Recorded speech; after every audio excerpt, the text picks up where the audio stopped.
Hello students, welcome to biology cell. Last lecture में मैंने अपने प्रीवियस लेक्चर में आपको बताया था कि जो ब्रायोफाइट्स हैं उनके जनरल कैरेक्टरिस्टिक्स क्या होते हैं, उसके मेन फीचर्स क्या हैं। अब क्योंकि पूरा की पूरा ये आपका जो प्लांट किंगडम का एक बहुत इम्पॉर्टेंट ये पार्ट है ब्रायोफाइट, तो हम इसे पूरा तो नहीं कवर कर सकते थे एक लेक्चर में। तो मैंने आपको जैसा कि बताया था कि आपको मैं नेक्स्ट लेक्चर में बताऊंगी कि ये किस तरह से प्रोपेगेशन करते हैं, मतलब इनमें रिप्रोडक्शन किस तरह से होता है। और साथ ही मैंने आपको बताया था कि जब मैंने इनके जनरल फीचर्स बताए थे तो एक बहुत ही कॉमन क्वेश्चन आपके आता है जो कि मैंने छोड़ दिया था, और वो मैं आपको इस वाले लेक्चर में लेने वाली हूँ। तो सबसे पहले चलिए हम इसी को ले लेते हैं। मैं यहाँ जो बताने जा रही हूँ आपको वो बच्चों, आज पहला तो हमारा जो टॉपिक है वो है कि हम पढ़ेंगे कि लिवरवर्ट और मॉसिस में क्या डिफरेंस है। देखिए क्या है कि आपके 11th क्लास में एनसीईआरटी में लिवरवर्ट और मॉसिस दे रखा है, जबकि मैंने आपको बताया था कि उसमें 3 क्लासेस होती हैं, एक हॉर्नवर्ट्स भी होते हैं। तो हॉर्नवर्ट्स नहीं दे रखा है तो हम उस पर बहुत ज्यादा जोर नहीं डालेंगे, तो हम लिवरवर्ट्स और मॉसिस का डिफरेंस कर लेते हैं। हो सकता है कि ये क्वेश्चन आ जाए और आपके लिए भी आपको ना पता चले कि भाई क्या एग्जैक्ट डिफरेंस लिख के आने हैं, तो मैं यहाँ पहले तो इस क्वेश्चन को आपको बता देती हूँ कि कैसे करना है, और साथ ही साथ आपको यहाँ समझाती भी जा रही हूँ। तो लिवरवर्ट्स जो गैमेटोफाइट, जो इसका थैलस है, मतलब जो हैप्लॉइड, मेनली तो आपको पता है ना ब्रायोफाइट में गैमेटोफाइट ही स्ट्रक्चर्स होती है मेन तो जो है, और स्पोरोफाइट भी ऑलमोस्ट इक्वल सा रहता है उसमें। तो जो इसका हैप्लॉइड स्ट्रक्चर है लिवरवर्ट्स में वो गैमेटोफाइट थैलॉइड होता है। ठीक है, हम ऐसा नहीं कह सकते कि सारे की सारे जो लिवरवर्ट्स हैं उसमें थैलॉइड, कुछ में थोड़ा सा डिफरेंशिएशन भी, एडवांस थैलस भी देखने को मिलता है। तो इनका जो थैलस है, मतलब थैलस होगा तो इसका मतलब नो रूट शूट स्ट्रैम नहीं होंगे, रूट लाइक, और इसमें कोई भी कॉन्स्पिक्यूअस स्ट्रक्चर्स नहीं होंगी। और ये जो इनका थैलस है ये इनका डोर्सो वेंट्रली फ्लैटन होगा, मतलब डोर्सल और वेंट्रल साइड से फ्लैट रहेगा। डोर्सल साइड बच्चों आप ऐसे मान सकते हैं वो साइड जहां पर की सनलाइट पड़ती है। ठीक है, जैसे कि सपोज ये आपने हाथ ऐसे रखा हुआ तो यहाँ लाइट पड़ी तो डोर्सल हो गया, ये वेंट्रल हो गया। अगर हम ऐसे रखेंगे तो ये डोर्सल और ये वेंट्रल, तो डोर्सो वेंट्रली फ्लैटन इनका थैलस होता है। जबकि बच्चों ये जो मॉसिस है, मॉसिस में जो इनका बॉडी, प्लांट बॉडी होती है गैमेटोफाइट की, वो इनकी proper stem like, root like और लीफ लाइक स्ट्रक्चर में डिवाइडेड होती है। तो हम कह सकते हैं कि इसमें जो थैलस है वो एक तरह से इसमें हमें देखने को नहीं मिलेगा। अब वो थैलस एडवांस हो चुका है और उसकी जो स्टेज है गैमेटोफाइट की वो लीफी हो चुकी है, तो यहाँ हमें लीफी गैमेटोफाइट देखने को मिलेगा। राइजोइड्स की अगर हम बात करें बच्चों, तो हम लिवरवर्ट और मॉसिस में राइजोइड्स के बेसिस पे भी हम उनको डिफ्रेंशिएट कर सकते हैं, क्योंकि राइजोइड्स बहुत ही बारीक थ्रेड लाइक धागे जैसी स्ट्रक्चर्स हैं जो कि थैलस के वेंट्रल साइड से निकलेंगी, क्योंकि वेंट्रल साइड से निकलेंगी तभी तो उसको सॉइल में या रॉक पे या बैरन सरफेस पे उसको अटैच करेंगी। तो राइजोइड्स जो यहाँ पर हैं इसमें लिवरवर्ट में ये यूनिसेल्यूलर है, मतलब एक ही सेल जो है वो ऐसे, अगर ये थैलस है, थैलस डाइकोटोमस ब्रांच, तो उससे एक ही सेल का एक्सटेंशन होता है ये। ठीक है, ये इस तरह के राइजोइड्स निकलेंगे। जबकि इसमें जो हमारे राइजोइड्स हैं वो बच्चों मल्टी सेल्यूलर हैं। तो हो गया ना एक आपका बिग डिफरेंस, यानी कि इसमें जो जब राइजोइड्स निकलेंगे तो उसमें सेल्स होंगी काफी। तो ये इस तरह की स्ट्रक्चर, सेल का न्यूक्लियस बना देते हैं। ये थोड़ा सा मैंने ब्रॉड बना दिया सो दैट आपको राइजोइड्स का, ये ऊपर इसका leafy gametophyte spirally leaf arrange बना देते हैं, कोई दिक्कत नहीं है। चलिए अब हम बात करेंगे कि जो इनका स्पोरोफाइट है, यानी कि जो डिप्लॉयड स्ट्रक्चर है वो कैसी होने वाली है। तो इनका लिवरवर्ट्स में जो स्पोरोफाइट्स है वो फुट, सीटा एंड कैप्सूल में डिवाइडेड है इनका भी। Very good. लेकिन किन्हीं किन्हीं में फुट, सीटा और कैप्सूल में कैप्सूल मिलेगा, लेकिन फुट और सीटा में भी एब्सेंट। मतलब सभी लिवरवर्ट में जरूरी नहीं है कि फुट और सीटा मिले किन्हीं में मिलेगा और किन्हीं में नहीं मिलने वाला है। जबकि मॉसिस में हम देखेंगे कि जो हमारा स्पोरोफाइट, जिसे हम स्पोरोगोनियम भी कह रहे हैं, वो प्रॉपरली फुट, सीटा और कैप्सूल में, यहाँ कोई ऐसा हमें स्पोरोगोनियम नहीं मिलेगा जिसमें फुट, सीटा और कैप्सूल ना मिले। अभी जब मैं आपको लाइफ साइकिल बताऊंगी इनकी तो आपको समझ में आ जाएगा ये किस तरह की स्ट्रक्चर्स होने वाली हैं। इनके जो कैप्सूल हैं लिवर बर्ड के, इनके कैप्सूल्स में स्पोर तो होते हैं, ठीक है भाई, कैप्सूल है, स्पोरोफाइट है तो स्पोर्स तो बनाएगा ना, तो स्पोर तो होंगे। स्पोरोफाइट आपको पता है ना डिप्लॉयड स्ट्रक्चर होती है और हैप्लॉयड स्पोर्स बनाता है। लेकिन इसमें जो कैप्सूल है उसमें स्पोर होंगे और इलेटर्स भी होते हैं। क्या रहेंगे इसमें? इलेटर्स। अब आपको लगेगा कि मैडम ये इलेटर्स तो पहली बार सुनने को मिल रहा है, ये क्या चीज है? इसमें हमें क्या मिलेगा?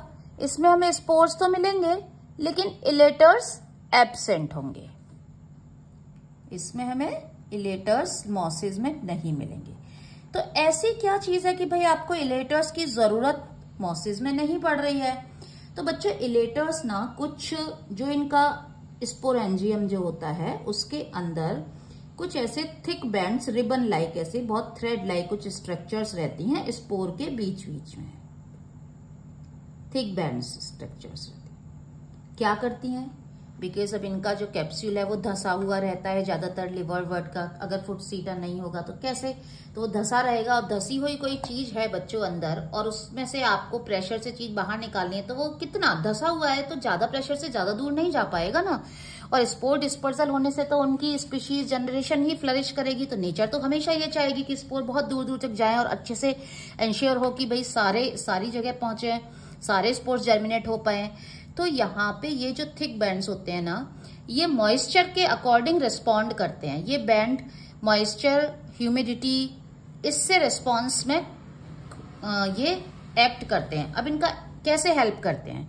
जैसे ये ड्राई होता है ना इनका कैप्सूल, जैसे ये ड्राई हुआ तो ये भी ड्राई होंगे, इनको भी पानी कम मिलेगा इलेटर्स को। तो ये जो इलेटर्स हैं ये ड्राई कंडीशन में ऐसे रिबन, जैसे एक आप रिबन को कॉइल कर लीजिए, तो जब ये मॉइस्चर स्टेज होती है, जब इनको ह्यूमिडिटी अच्छी होती है तो ये कॉइल्ड रहते हैं, ठीक है, ये कॉइल्ड हैं। लेकिन जैसे ही जब इनमें मॉइस्चर की जो क्वांटिटी है वो कम होने लगती है, ह्यूमिडिटी कम होगी, ड्राई स्टेजेस होगी, तो ये फटाफट से ऐसे हो जाएंगे रिबन लाइक ऐसे। और अब आप सोचिए कि अगर कोई मूवमेंट ऐसे है रिबन लाइक, अब ये तो बहुत स्टिफ है ना मेरी उंगलियां, इनको रिबन लाइक कोई ऐसे जा रहा है तो ये अपने आसपास स्पोर्स, माइन्यूट जो छोटे छोटे स्पोर उनको धक्का देगा ना, तो वो उनके स्पोर डिस्पर्सल में एक्चुअली इलेटर्स हेल्प करते हैं। तो अब आपको रीजन समझ में आ गया। यहाँ पे तो स्पोर डिस्पर्सल के अलग अलग मेथड्स हैं और थोड़े एडवांस हैं, तो इसलिए यहाँ इलेटर्स की ऐसी कोई आवश्यकता नहीं होती है। यहाँ पे इनमें कॉल्यूमेला एब्सेंट, किनमें? लिवर बर्ड में। लिवर बर्ड में हमें कॉल्यूमेला नहीं मिलने वाला है, जबकि यहाँ पे हमें कॉल्यूमेला जैसी स्ट्रक्चर देखने को मिलेगी।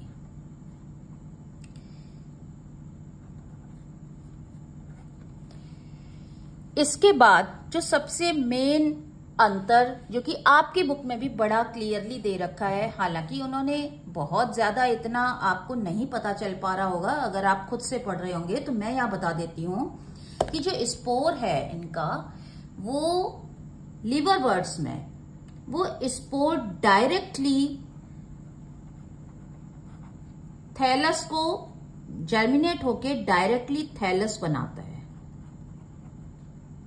जबकि मॉसिस में स्पोर इनका लीफी गैमेटोफाइट नहीं बनाएगा डायरेक्टली। इनमें थैलस तो होता नहीं है ना, इनमें तो लीफी स्ट्रक्चर वाला प्लांट जैसा मिलेगा।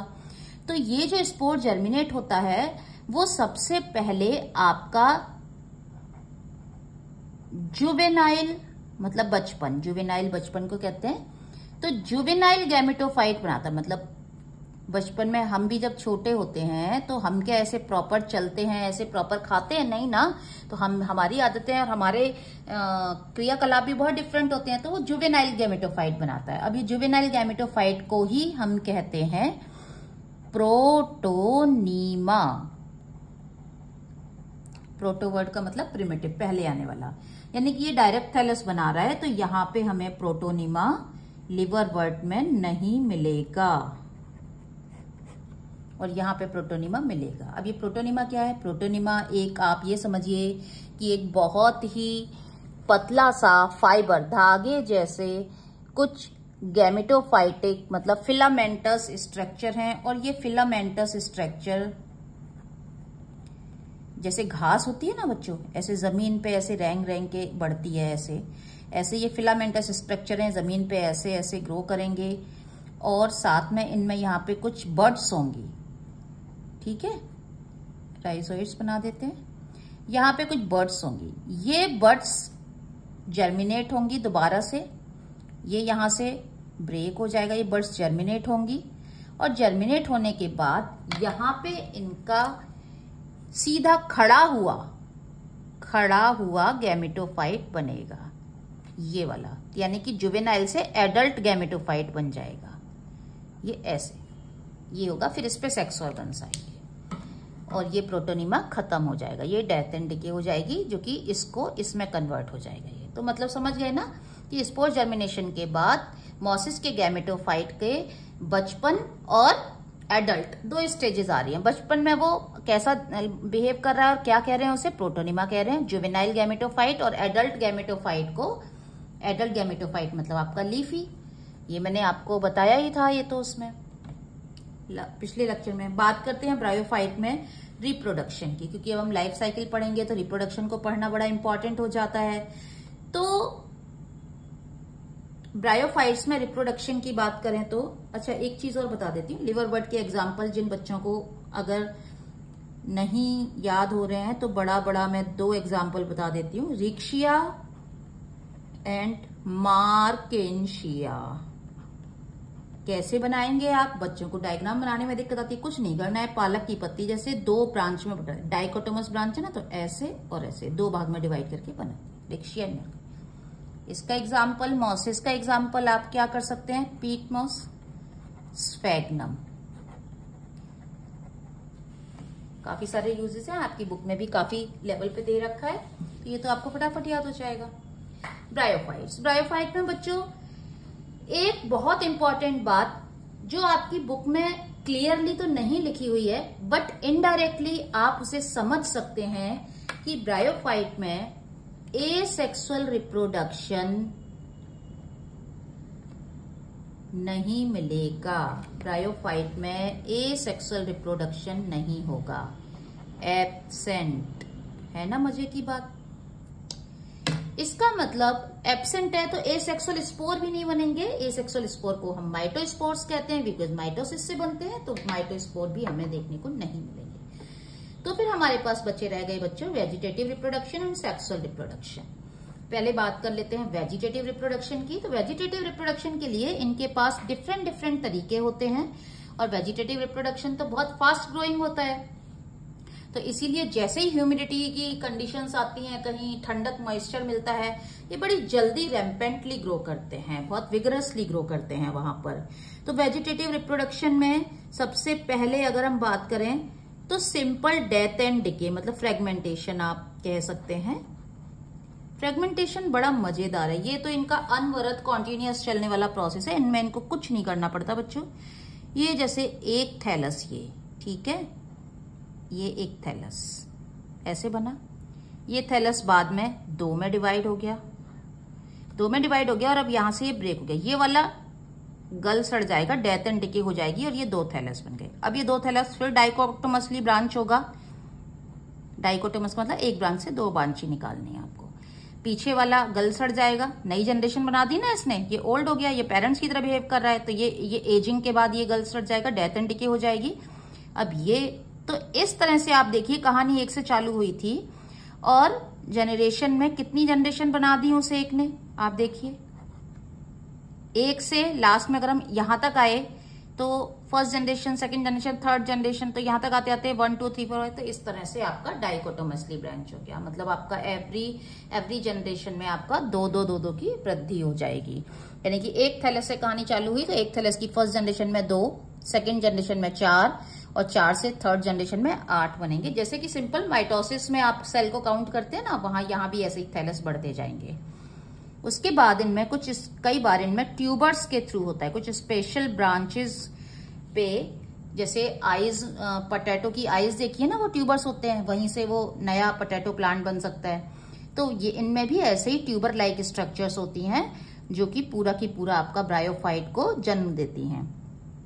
देन ट्यूबर्स के बाद इनमें कुछ लीफी गैमेटोफाइट जैसे स्फैग्नम वगैरह में इनमें कुछ स्पेशल लीफ लाइक जो इनकी ब्रांचेज हैं वो ब्रांचेज होती हैं और उनको कहते हैं इनोवेशन, और वो थोड़ी थिक होती हैं और लीफ से ज्यादा और ब्रांचेस से ज्यादा, सॉरी, तो वो ब्रांचेस से ज्यादा थिक होती हैं। मतलब इनोवेशन मतलब इस तरह से होगा कि इसमें जैसे कि ये मैंने स्फैग्नम बनाया सपोज, तो यहाँ पे आपका ये नोड्स बना दी मैंने, ये इसका इंटरनोडल एरिया है, तो यहाँ से इनमें पेंडेंट लीफ निकलती हैं लटकने वाली ऐसे। ये तो नॉर्मल पेंडेंट लीफ है, स्लेंडर है, फ्लेक्सिबल है, डेलिकेट सी है। ये तो पेंडेंट लीफ के साथ साथ में ना यहाँ पे कुछ हार्ड और रिजिड थोड़ी स्ट्रॉन्ग सी लीफ निकलती हैं, इनको इनोवेशन कहते हैं। अब क्या होता है, जब ये थैलस का डेथ एंड डिके होगा तो ये तो मर जाएगा, ये लीफ पीट बना लेंगी, ये वाला पोर्शन अलग होके पूरा की पूरा नया स्फैग्नम बना लेगा। ये एक तरह से स्पोर का काम करेगा, फिर इससे नया स्फैग्नम बन जाएगा। तो ये इनोवेशन इस तरह का हो गया। Vegetative reproduction, death and decay हो गया हमारा, ट्यूबर्स हो गया, इनोवेशन हो गया, और एक बहुत मेन इंपॉर्टेंट जिसे हमें तो बिल्कुल नहीं भूलना है क्योंकि आपकी सीबीएसई में भी दे रखा है, वो है हमारा गेमा कप। कप लाइक स्ट्रक्चर्स होती हैं, उनमें छोटे छोटे गैम्यूल्स बनते हैं, और वो गैम्यूल्स जहां जहां पे जर्मिनेट होंगे वहां वहां पे वो नया थैलस बना देंगे। तो ये तो बात हो गई बच्चों कुछ वेजिटेटिव रिप्रोडक्शन की। सेक्सुअल रिप्रोडक्शन की बात करें तो इनमें advance kind of sexual reproduction होता है, मतलब oogamous रिप्रोडक्शन इनमें मिलेगा।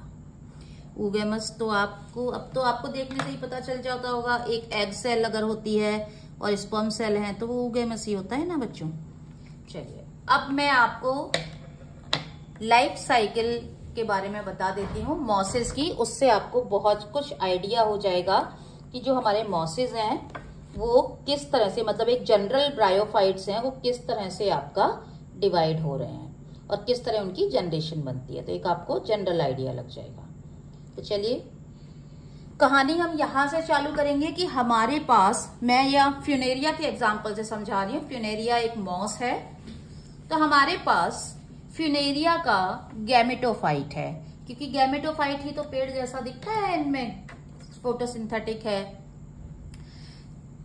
तो हमारे पास फ्यूनेरिया का गैमेटोफाइट है। अच्छा, इनका स्पोरोफाइट डिपेंडेंट होता है गैमेटोफाइट पे।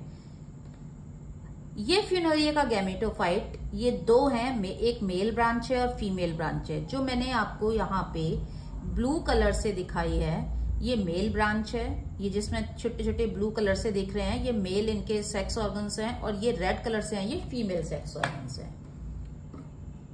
तो मेल ब्रांच से लीफी गैमेटोफाइट जब ये एडल्ट हो गया और मैच्योर हो गया तो इस पे मेल रिप्रोडक्टिव जो स्ट्रक्चर्स बनी उनको हम कहते हैं एंथरीडियम, वो एंथरीडियम में बनती हैं।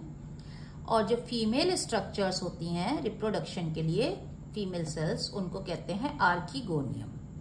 अब ये बनती किसमें है, तो बच्चों ये जो होती हैं ये एक्रोपीटल ऑर्डर में निकलती हैं। एक्रोपीटल मतलब ऐसे ब्रांच बनेंगी, फ्लावरिंग जैसे आपने देखा है ना, एंजियोस्पर्म में भी फ्लावर होते हैं तो फ्लावर की ब्रांच होती है तो उससे फ्लावर्स आते हैं ना, तो बस, तो यहाँ पे पुरानी बनेंगी, यहाँ पे थोड़ी नई, यानी कि सबसे यंग सबसे टॉप पे होगी। तो ये इसी तरह का आपका इस ऑर्डर में बनेंगे। अब ये एंथ्रीडियम और आर्कीगोनियम अगर हम देखें माइक्रोस्कोपिकली, अगर इनको स्टडी करें तो ये कैसे दिखते हैं, इसमें कहाँ पे एंथ्रीडियम मिलेगा। अच्छा, बहुत सारे एंथ्रीडियम गुच्छे में आते हैं और उनको हम, वो जिस स्ट्रक्चर में रहते हैं तो एक कॉन्वेक्स स्ट्रक्चर एंथ्रीडियल हेड जैसा बनाएगा। ये सब ब्लू कलर से जो मैंने यहाँ दिखाए हुए हैं वो एंथ्रीडियल हेड ही हैं, यानी कि इनमें बहुत सारे एंथ्रीडियम होंगे। एक एंथ्रीडियल हेड की स्ट्रक्चर मैंने यहाँ बनाई हुई है, जिसमें यहाँ आपको ये ग्रीन कलर की हैं ये लीफ दिख रही हैं, और यहाँ पे ये जो क्लब शेप स्ट्रक्चर हैं और इनके अंदर क्लब शेप जो स्ट्रक्चर है इसके अंदर स्पर्म्स हैं, यानी कि मेल गैमीट हैं। इनके स्पर्म्स इस तरह से कॉइल्ड और बाइफ्लैजिलेट होते हैं। इन्हें एंथीरोजोआइड कहते हैं। यहाँ पे इनको इनके एंथीरिडियम को प्रोटेक्शन के लिए कुछ लीफ होती हैं और अलग अलग तरह की होती हैं, जैसे कि इसके बेस पे जो मिलेंगी वो पेरिगोनियल लीफ हैं, और जबकि एंथीरिडियम के बीच में कुछ मिलने वाली जो लीफ हैं वो आपकी पैराफाइसिस, ये पैराफाइसिस लीव्स हैं। ऊपर से यहाँ पर इस तरह से एक नॉब जैसी इनमें होती है। ये पेरिगोनियल और पैराफाइसिस दोनों ही स्टेराइल हैं। स्टेराइल का मतलब इनमें कोई सेक्स ऑर्गन्स या सेक्स की स्ट्रक्चर नहीं मिलेंगी सेक्सुअल रिप्रोडक्शन के लिए, इसलिए स्टेराइल है। पैराफाइसिस का काम क्या होता है, ये मॉइस्चर एब्जॉर्ब करके रखती हैं जिससे कि ये सूखता नहीं है, बिकॉज ब्रायोफाइट को बहुत ज्यादा मॉइस्चर की जरूरत पड़ती है। इनके ऊपर क्यूटिकल वगैरह भी नहीं है, क्यूटिकल हो तो इनको प्रिवेंट कर ले। तो ये जो पैराफाइसिस हैं ये मॉइस्चर एब्जॉर्ब करके इनको डेसिकेशन मतलब सूखने से बचाती हैं, और साथ में चिपचिपा लिसलिसा पदार्थ म्यूसिलेज भी सिक्रेट करती हैं। यहाँ पर मैंने ये जो है एंथीरिडियम को थोड़ा एनलार्ज करके बनाया हुआ है। ये एंथीरिडियम का एनलार्ज व्यू है।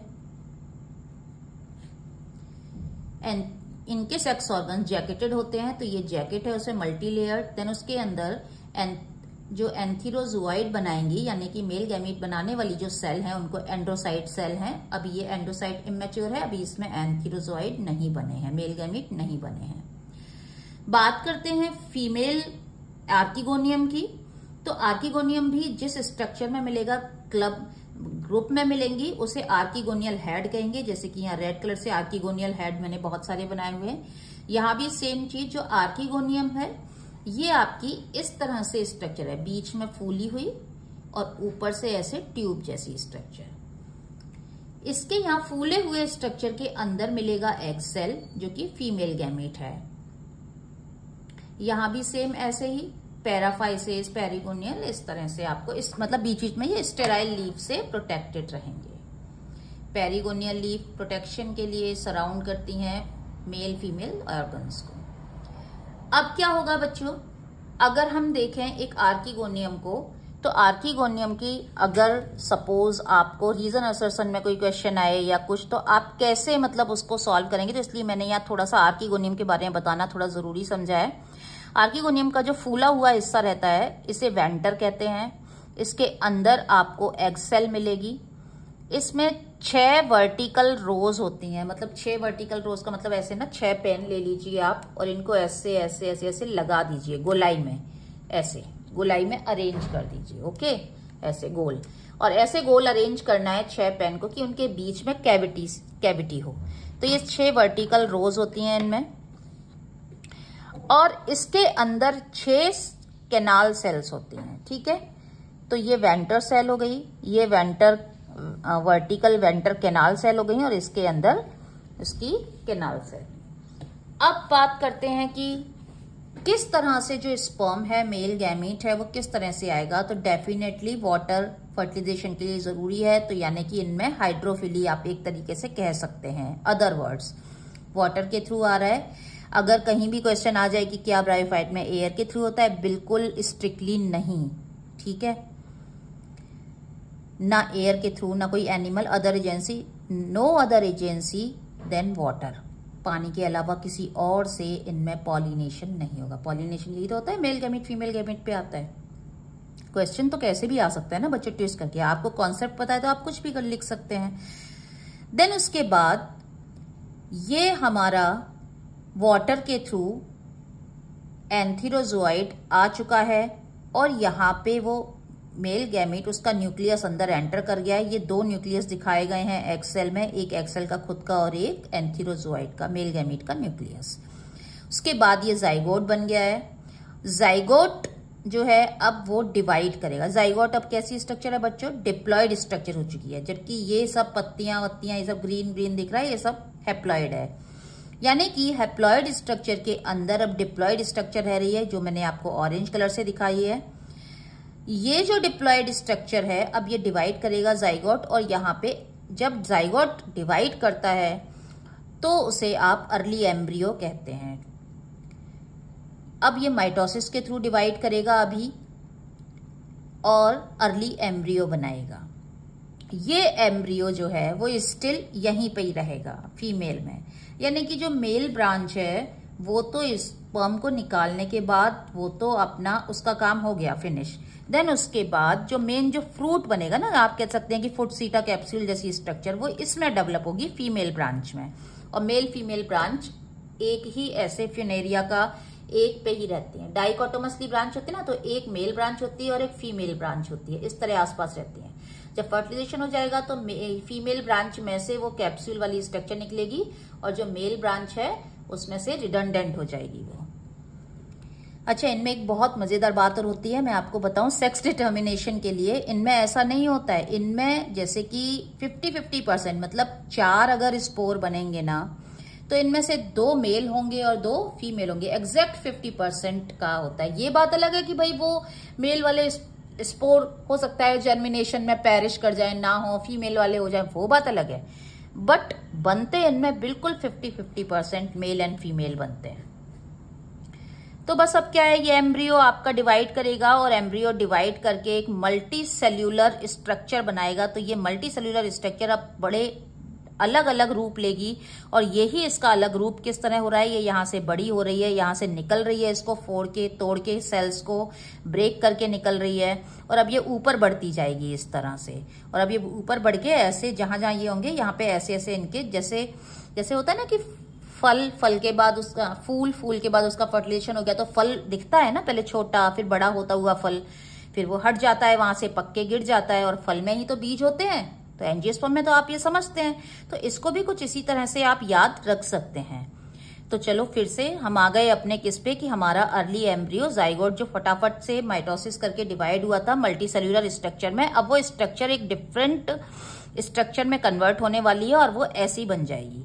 इस तरह से आपका एक लंबा सा उसका डंडी होगी जिसे सीटा कहेंगे, उसका बेस होगा ये वाला, ये सोलन सा बेस तो नहीं दिखेगा यहाँ पे, तो निकलती हुई डंडी दिखेगी। बेस है आपका फुट और ये सब एंथ्रीडियल हेड के अंदर ही, ये एंथ्रीडियल हेड है ना, ये एंथ्रीडियल हेड है। तो यहां से इस तरह की स्ट्रक्चर्स निकली। वेंटर की जो सेल वॉल है वो लंबी होती जाती है इस तरह से, वो सीटा में हो जाएगी और ऊपर की तरफ कैप्सूल बन जाएगा और कैप्सूल के बाहर की कवरिंग को ही हम बच्चों, ये आपका कैप्सूल के बाहर एक कवरिंग रहेगी, एक कैप जैसे, उसे हम कैलिप्ट्रा कहेंगे। क्या कहने वाले हैं उसे हम? कैलिप्ट्रा। ठीक है। और कैप्सूल कैसा होता है? पियर शेप। और कैप्सूल के ऊपर कैप लाइक स्ट्रक्चर क्या कहलाएगी? कैलिप्ट्रा। तो आप कैप लाइक स्ट्रक्चर लिख सकते हैं अगर कल को आता है तो। अब ये बच्चों पूरा इस तरह से हो जाएगा कन्वर्ट। तो मैं यहां पर ये यहां पे ऐसे गया, ये इसमें, इसका इससे यहां पे ये, इसके बाद इसकी ये स्टेज आई, इसके बाद इसकी यहां पे ये स्टेज आई। ठीक है। अब ये प्रॉपर मैच्योर हो गया है। जब ये मैच्योर होगा तो जब ड्राई कंडीशन आएगी, तो ड्राई कंडीशन पे तो कोई चीज सूखती है तो वो फटने लगती है ना, आपने फलियां देखी होंगी, सूखती हैं, मॉइस्चर रहेगा तो ठीक रहती हैं, सूखती हैं तो वो चटकने लगती हैं। तो एक तरह से आप समझ सकते हैं ये चटक रहा है, ये फटने लगेगा ड्राई कंडीशंस में। जब ये फटेगा तो ये जो कैलिप्ट्रा है, ये इसकी कैपलाइक स्ट्रक्चर, ये अलग हो जाएगी। जब ये ड्राई होगा तो ऑब्वियसली मैच्योर होगा तो डार्क ब्राउन सी शेड का लगेगा, तो ये कैलिप्ट्रा अलग हो जाएगा। इनके ऊपर एक ऑपरक्यूलम होता है। ठीक है। ऑपरक्यूलम मतलब आप लिड जैसा समझ सकते हैं, ढक्कन, जैसे कि एक स्पोर किसी में बंद है और उसके ऊपर ढक्कन लगा रखा है, कवर, तो ये ऑपरक्यूलम होता है। जैसे ये कैलिप्ट्रा हटेगा प्रेशर से तो ऑपरक्यूलम भी हट जाएगा और अंदर से सारे स्पोर्स निकल आएंगे। अब ये स्पोर कैसे बने? यहाँ पे ये जो सेल हैं, ये सेल अब मियोसिस करेंगी इस जगह। तो मियोसिस इनमें कहां पर हो रहा है? मियोसिस इनमें इसके अंदर हो रहा है। और ये मियोसिस करके, पहले तो इनमें 2n थे, अभी ये 2n स्ट्रक्चर है, यहाँ पे ये 2n है, यहाँ पे आपका ये तो आपका n है और इसके अंदर पहले 2n होंगे और स्पोर मदर सेल से मियोसिस होने के बाद आपका बन जाएगा मियोस्पोर, यानी कि ये किससे बने हैं? स्पोर मदर सेल से, जो कि 2n थी, जो कि किस में थी? कैप्सूल में थी। कहाँ थी? कैप्सूल में। यहां पर ये डेवलपिंग है ना, तो इस समय, और उनमें हुआ मेयोसिस और ये बन गए मियोस्पोर। तो इसका मतलब इन शॉर्ट आपका मैं हाईलाइट कर देती हूं, ये जो स्ट्रक्चर है यहां पे 2n, वो 2n यहां पर है, ये है, और 2n से जब मैच्योर होगा तो वो n में कन्वर्ट हो चुके हैं। यानी कि इनको 2n स्ट्रक्चर डिप्लॉयड आपको देखने को मिलेगी अगर एक लीफी गैमेटोफाइट में, तो वो कैप्सूल में देखने को मिलेगी। बस क्या है, मियोस्पोर बन जाएंगे, मियोस्पोर बाहर आएंगे, डिस्पर्जल होगा। बाहर आने के बाद जैसे ही ह्यूमिडिटी की कंडीशन वो रिटेन करेंगे, दोबारा से ठंडक मिलेगी, मॉइस्चर मिलेगा, बस। तो उसमें सबसे पहले तो रूट लाइक स्ट्रक्चर राइजोइड्स बनेंगे धीरे धीरे। राइजोइड्स बनने के बाद मैंने आपको बताया था ना कि उसकी जुवेनाइल बचपन क्या होता है गैमेटोफाइट का? प्रोटोनिमा। तो ये एक प्रोटोनिमा है, और प्रोटोनिमा ऐसे स्लेंडर जमीन पे ऐसे रेंगता हुआ जमीन के पैरेलल ऐसे बढ़ता है, और जबकि प्रोटोनिमा में से ही जब लीफ लाइक स्ट्रक्चर गैमेटोफाइट निकलता है तो वो ऐसे ऊपर उसके इस तरह से हो जाता है खड़ा हुआ। तो बस ये प्रोटोनिमा है, ये उस पे बर्ड्स हैं, ये उस पे लीफ लाइक स्ट्रक्चर है। प्राइमरी प्रोटोनिमा, सेकेंडरी प्रोटोनिमा, ये भी देखने को मिलता है। पहले प्राइमरी बनेगा, फिर प्राइमरी से सेकेंडरी, डेथ एंड डिके हो जाएगी उसकी, वो सेकेंडरी को जन्म देगा, और सेकेंडरी प्रोटोनिमा से फिर आपका ये इस तरह से जहां जहां पे ट्यूबर्स और बर्ड्स होंगी वहां वहां से ये इरेक्ट खड़ा हुआ आपका यंग गैमेटोफाइट। यंग हो गया ना, लीफ लाइक है तो वो हमने यंग बोला है, यहाँ पे हमने यंग गैमेटोफाइट नहीं बोला है। ये बर्ड्स हैं, ये आगे बढ़ता जाएगा और ये ऐसे लीफी गैमेटोफाइट बनाता जाएगा, और अगेन फिर उस पे यही एंथ्रीडियल और आर्किगोनियल हेड डेवलप होने लगेंगे, और फिर वो उसी साइकिल में एंटर करेगा।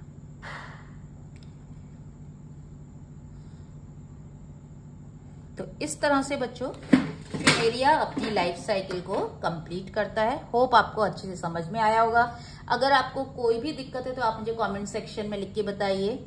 एक छोटा सा और मैं आपको रीजन असर्शन का एक क्वेश्चन बता देती हूँ कि भाई ये यहाँ पे स्पर्म किस तरह से पहचानता है कि मुझे इसी की फ्यूनेरिया की ही आर्किगोनियम पे जाना है, क्या पता टेरिडोफाइटा के आर्किगोनियम पे तो ना चला जाए। तो ये एक कीमोटैक्सिक मूवमेंट है, जैसे कि पॉलन क्रिस्टल इंटरेक्शन आप 10th ही पढ़ के आएंगे।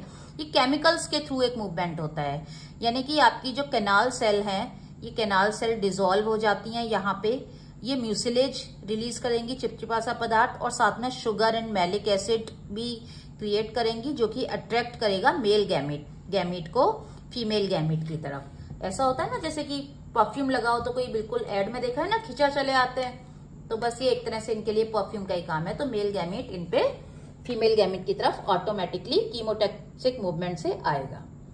तो आज के लिए इतना ही। नेक्स्ट लेक्चर में हम नए कुछ लेकर आते हैं आपके लिए, प्लांट किंगडम का रिमेनिंग पार्ट या फिर एनिमल किंगडम स्टार्ट करेंगे।